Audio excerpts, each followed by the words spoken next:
A Polícia Federal prendeu hoje o ex-presidente do BRB, o Paulo Henrique Costa, nessa nova fase da Compliance Zero, que investiga aquelas irregularidades na atuação da instituição do BRB na compra do Banco Master do Daniel Vorcaro. O ex-diretor é acusado de corrupção passiva e lavagem de dinheiro. E, segundo as investigações, um dos fundamentos para a prisão é a suspeita de que ele teria ocultado 6 imóveis recebidos como propina, 4 aí em São Paulo, 2 aqui em Brasília, isso avaliados em mais de 146 milhões de reais, dos quais cerca de 74 milhões já teriam sido efetivamente pagos, conforme os elementos reunidos até o momento. Além do ex-diretor, também foi preso o advogado Daniel Monteiro.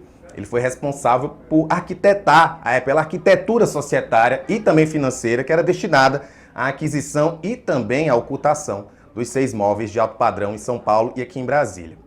Para esconder o real beneficiário dos imóveis, ele teria operado uma estrutura de empresas de fachada e fundos de investimento. As investigações apontam que ele indicou o próprio cunhado, o Hamilton Eduardo Swack, para figurar como diretor das empresas que estavam adquirindo esses apartamentos. Ele atua ainda na frente jurídica, para dar aparência de legalidade para essas operações, envolvendo as carteiras de crédito fictícias que eram vendidas pelo Banco Master ao BRB. Isso aí incluía a elaboração, ajuste de contratos, extratos, documentos que o Banco Central, posteriormente, identificou como inconsistentes ou até mesmo artificiais. O advogado Kleber Lopes, que faz a defesa de Costa, disse que seu cliente não praticou crime algum, que a prisão realizada foi um exagero por parte da Justiça. Ele disse assim: a defesa continua firme na convicção de que Paulo Henrique não cometeu crime algum. Ele foi falado, ele disse isso depois da prisão que aconteceu aqui no Noroeste, que é um bairro também de classe média alta aqui em Brasília. A defesa do Monteiro ainda não havia se manifestado até a gente começar o programa. E, Reinaldo, nós não vamos falar aqui sobre se existem ou não evidências de crimes, porque evidências existem aos montes. A questão é se essas preventivas se justificam. O que é que você acha? Olha, o debate aí que está, Vou fazer aqui o que seria mais fácil. Tem um monte de evidência de crime, meta todo mundo na cadeia e está tudo resolvido. E vamos partir do princípio de que isso passe a ser um norte conceitual do direito brasileiro. Tem aparência de crime, tem cara de crime, então não precisa nem julgamento e devido processo legal. Meta-se em cana e está tudo resolvido. As coisas se complicam bastante. Rafael, lendo o despacho do Mendonça, e é bom lembrar que a Procuradoria-Geral da República concordou com a Polícia Federal no pedido da prisão preventiva, então não estou acusando o Mendonça de arbitrariedade nenhuma, de decisão esquisita nenhuma.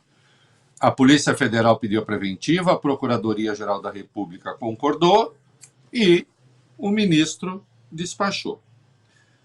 A questão aí é saber para onde vamos agora no processo penal, e essa questão está colocada, eu acho, para todos os juristas, para os advogados, criminalistas, para todo mundo.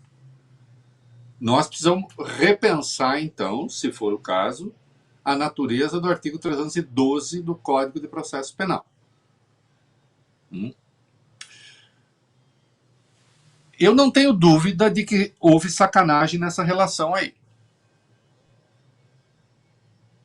Quer ver? Eu vou voltar ao ponto, mas eu vou pedir, Rafael, para a gente dar detalhes do que está ali no despacho do Mendonça, que é a nossa retranca seguinte. Só para que não pese a suspeita de que eu estou achando que não há evidência de crime. Acho que há. Tem ali, se fala de apartamento, do valor, a minha mulher foi ver, prefere esse ou prefere aquele. É tudo, considerando que estava em negociação a compra do Master pelo BRB, considerando que tinha ali a lambança com os fundos, você ficar discutindo apartamentos multimilionários com o presidente do BRB, meu colega, não dá para dizer que isso é uma coisa corriqueira. Tem coisas... não, eu não sou juiz e não vou falar assim, claro que houve crime. Os indícios são absolutamente escandalosos. Só que nós estamos falando de prisão preventiva. Mas vamos para o item B aí, que aí a gente... Porque eu quero chegar a uma conclusão aqui, eu quero apontar para um novo marco que se pode estar estabelecendo na legislação brasileira, na aplicação da legislação brasileira. Que a legislação não mudou. E se for o caso, vamos mudar, então. Veja, entende meu ponto? Vai ser assim, então vamos escrever que vai ser assim. Eu não posso deixar para cada juiz tomar a decisão que lhe der na telha, independentemente do que está escrito. Mas o que está escrito só protege bandido. Calma, que também não é assim. Então a coisa é mais complexa do que parece. E é por isso que existe jornalismo também. Porque se for só para falar lincha, mata, prende, esfola, aí não precisa de jornalismo. Basta do alarido da rua. Basta o alarido da rua. Quer ver? Não estou negando a evidência ou os indícios de crime. Né? Tá tudo, quer ver? Vai.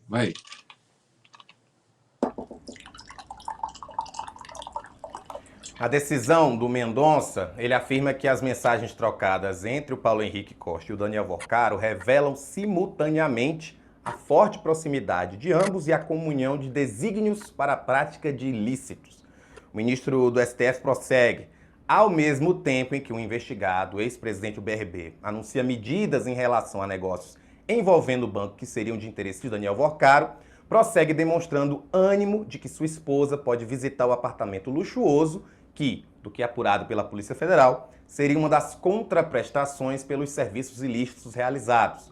Em um dos diálogos, o Paulo Henrique Costa afirma a Vorcaro: amigo, obrigado pela conversa de hoje. A cada passo o caminho está mais claro e estou mais empolgado com o que vamos construir. Além disso, dou muito valor ao alinhamento pessoal e acho que estamos bem alinhados em relação ao trabalho, visão de mundo e perfil. Estou trabalhando para lançar a operação amanhã ou no mais tardar na segunda-feira. O governador me pediu que preparasse um material para a argumentação dele, porque vamos receber críticas. Acredito que aquele desenho de CEO da holding financeira e ou da empresa financeira consolidadora com participação no conselho do BRB e da empresa de private equity vai ser o mais funcional e que gera sinergia entre todas as empresas. Se o Daniel puder fazer e enviar o contrato, seria ótimo. Conversei com a minha esposa, estaremos em São Paulo na próxima semana. Seria legal mostrar o apartamento para ela. Assim, ela também vai se ambientando. Dia 1º de março está logo aí. Acabei de pousar em Salvador e estou trabalhando na Renault Grid. Um forte abraço. Em seguida, o Vorcaro responde para o Paulo Henrique Costa. Fala, amigo. Ótimo. Também estou empolgado. Vou aliar tudo com o Daniel. Vou te passar uma pessoa que te mostrará o apartamento. E aí o Paulo Henrique finaliza dizendo: fechado. Obrigado. Os sinais, né? Os sinais de crime estão todos aí. Não tem. Se aconteceu, tá aí. Por que é que se está discutindo a compra do Master pelo BRB, aquilo que você está dizendo, e ao mesmo tempo se falando do apartamento que a minha esposa vai ver e tal, e a Polícia Federal tem investigação, tem os valores, né? Tem a operação feita pelo advogado, então, não há dúvida. Quando isso aqui chegar a julgamento, em chegando, vamos ver, porque aí tem processo de delação, acho que está tudo aqui. O problema, e eu insisto, não tô dando murro, estou dando porrada, tem que soltar. Não é isso, não. Não é isso, não. Existe o artigo 312 do Código de Processo Penal. A prisão preventiva poderá ser decretada como garantia da ordem pública, da ordem econômica, e eu vou explicando aqui. O que isso quer dizer? O sujeito está cometendo crime que ameaça a ordem pública. Está cometendo crime que ameaça a ordem econômica. Conveniência da instrução criminal, isto é, o andamento do processo, pode ser prejudicado pela liberdade dele. Né? Pode bulir com testemunha, pode eliminar a prova. Eu tenho indícios de que isso pode acontecer. Eu já chego lá. Para assegurar a aplicação da lei penal, isto é, impedir fuga, eu tenho sinal de que ele pode fugir. Tudo isso desde que haja prova. Então, tem que ter essas coisas desde que haja prova ou indício de autoria do crime. Indício de autoria de crime, convenha, não falta, né? A gente não vai chamar de prova, porque tecnicamente, não, mas indício tem. Olha, estão falando da fusão do banco, estão falando de apartamentos multimilionários ao mesmo tempo.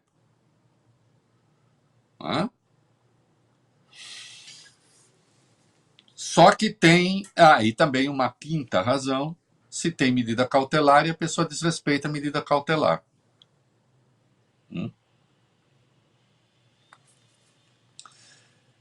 E tem o parágrafo 2º.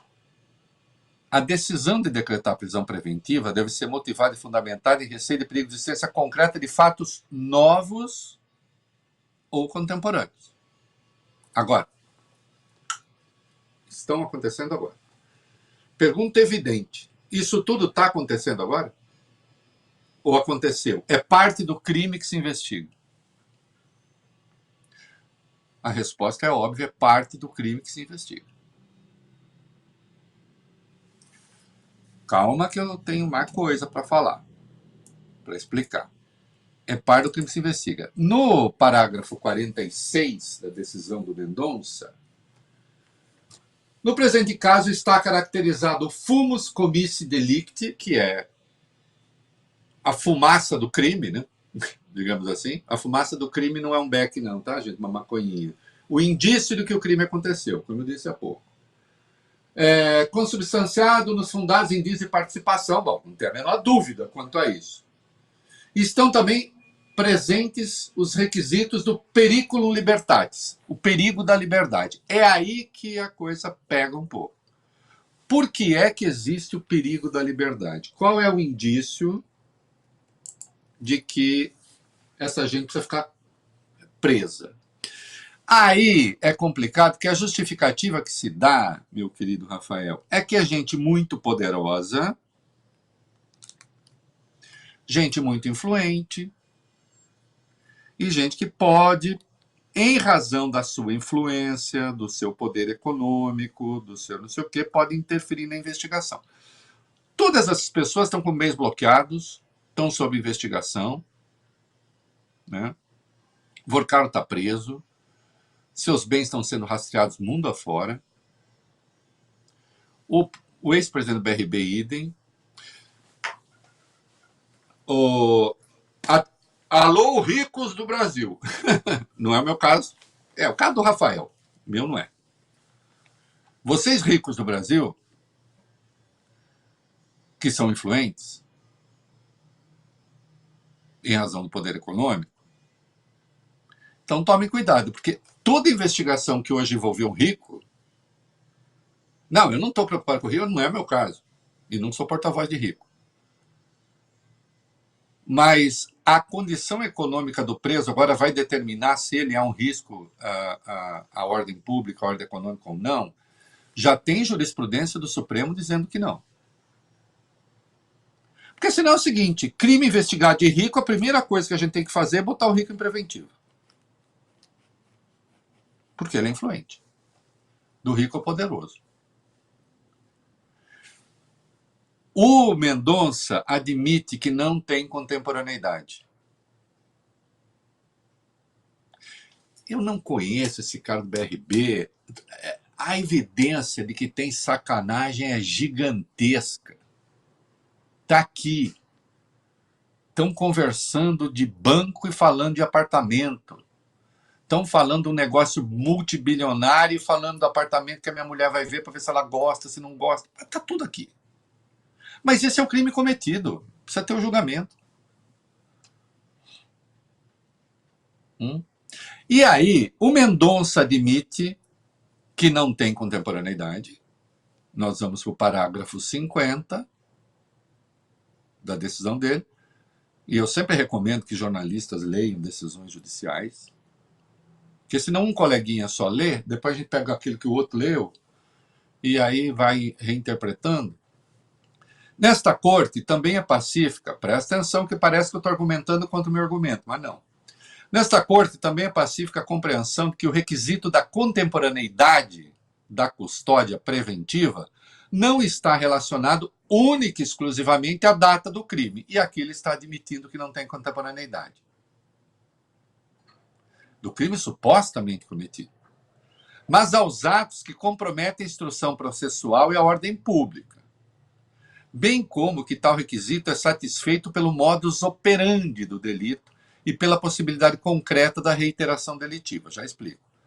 A título exemplificativo, verifica-se que essa compreensão se encontra plasmada em recente julgamento da segunda turma, relatado pelo ministro Gilmar Mendes, pelo eminente ministro Gilmar Mendes. E aí uso o caso de Gilmar Mendes. Qual é o ponto? A jurisprudência diz que organização criminosa, sim, queridos, eu li tudo direitinho. Organização criminosa é crime permanente. É crime que tem continuidade. Portanto, o crime permanente a pessoa estaria em estado de flagrância permanente.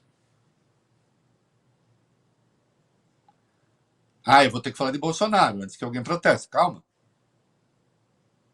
O Bolsonaro não estava processado por organização criminosa o tempo inteiro? Desde sempre? Qual foi a denúncia contra Bolsonaro? Qual era? Organização criminosa. Se organização criminosa por si, sendo crime permanente, seja preventiva, o Bolsonaro deveria ter ficado em preventiva desde sempre. E não ficou. Essa decisão que ele se refere do Gilmar é uma decisão sobre tráfico de droga. A decisão sobre tráfico de droga, sequestro, tem um grupo de sequestradores. O que eles fazem? Eles sequestram pessoas. Se eles não forem presos preventivamente, continuarão a sequestrar. Porque eu não tenho como é que eu vou, que medida eu crio para falar assim, olha, não sequestra mais. Se aquilo que eles fazem é sequestrar. Ou então, o cara é chefe do narcotráfico em determinado lugar. Se ele ficar em liberdade, ele vai continuar chefiando o narcotráfico, já que ele chefia o narcotráfico até na cadeia. Agora, mas então quer dizer que crime de rico? Não, o que eu quero saber é o seguinte: quais são as evidências? E aí eu tenho evidência contemporânea, porque é flagrância permanente. Nesse caso aqui, o simples fato de o cara ser endinheirado por si seja a prisão, eu acho que não. Eu quero que ele se dane. Que seja condenado a trocentos anos de cadeia. Põe aí. Dentro do devido processo legal. Ou então a gente muda o texto. Muda o artigo 312. Os advogados que estão ouvindo sabem que eu estou certo. Os juízes que estão ouvindo, em os havendo, sabem que eu estou certo. Eu discordo da prisão preventiva nesse caso. Nesse caso, não. Com essa justificativa. Com essa justificativa. Porque o ministro está dizendo que não tem contemporaneidade, não sou eu. E aí o que se alega é a condição do investigado. Só que tem jurisprudência no Supremo dizendo que a condição do investigado não é razão para a prisão preventiva. E a tese do crime permanente da organização criminosa, que então é estado permanente de flagrância, precisa ver sempre qual é a natureza do crime cometido. Insisto, senão Bolsonaro teria ficado em preventiva. E aí, em havendo bolsonarista assistindo, vai perguntar mais de uma vez, quando falava assim, tem que prender Bolsonaro já, eu disse não. Tem que prender depois da condenação. Qual é a evidência de que ele está cometendo crime agora? Sabe quando eu defendia a preventiva para o Bolsonaro e ainda assim não teve? Quando ele confessou que ele estava financiando o Flávio. O Flávio não, o Eduardo, fora do país. Ele confessou isso. numa entrevista ao UOL e depois deu uma entrevista, um quebra-queixo. Aquele quebra-queixo, quem acompanha, quando fica aquele monte de microfone na cara da pessoa. Aí ele confessou. Bom, eu sou investigado. Meu filho está praticando coação no curso do processo e quem financia sou eu. Estou cometendo um crime contemporâneo, novo, preventivo. Só aí eu passei a defender. E mesmo assim não teve. E o Bolsonaro não era acusado, não era investigado por organização criminosa? Aí eu perguntaria ao Mendonça, organização criminosa enquanto crime permanente, estado de flagrância permanente, se é por definição, então o Bolsonaro também deveria ter tido prisão preventiva. Não tem escapatória essa argumentação. Discordo da fundamentação. Acho que o crime aconteceu cabeludo, julgue-se. Agora, o que parece é que as portas, também precisa ver isso aí, as portas da delação do Daniel Vorcaro, precisa ver se não entrou um outro boi na linha, né? Mais uma delação? Prende-se para mais uma delação? Ou se prende para retardar a delação do Daniel Vorcaro?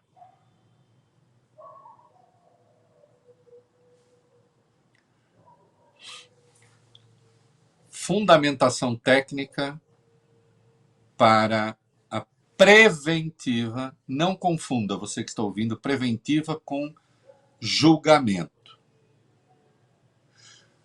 E se botar na lei agora? E se mudou a lei? Vamos lá. Alguém propõe no Congresso, vamos fazer uma lei que é o seguinte: se o processo atingir gente rica, preventiva, porque gente rica é influente. Eu vou ser contra. Mas se botarem na lei, acho inclusive que seria inconstitucional. Mas se passar por constitucional, né, mesmo sendo pobre, eu sou contra, porque eu acho que... Agora, se passar como está, né, não me parece que se justifique. Essa posição é simpática? Não. Simpática é a gente chegar aqui, às vezes, eventualmente, ir lá e sugerir que se enfie a mão na goela da pessoa e se arranque os grugomilo, como se diz no interior, né? Ou que se faça como o amante da Inês de Castro, que mata os inimigos, que mata os assassinos da sua mulher, arrancando o coração pelas costas. Isso parece ser mais simpático. Fazer essas observações que eu estou fazendo, evidentemente, simpático não é. E eu sei. Né? Mas, enfim, não sou... Eu sei que, homem bonito que sou, eu sou candidato sempre a atrair pela beleza, mas eu preciso colocar essas questões. É ironia. Quero dizer que eu sou rico sim, pois tenho uma garrafa muito cara. Essas garrafas são caríssimas. Eu só quero dizer que a minha riqueza tá aqui, essa garrafa bem aqui. A minha é uma azulzinha aqui, ó. Olha aí, tamo aí, tá vendo? Isso é sinal de riqueza, tá vendo? Então somos ricos. Sim.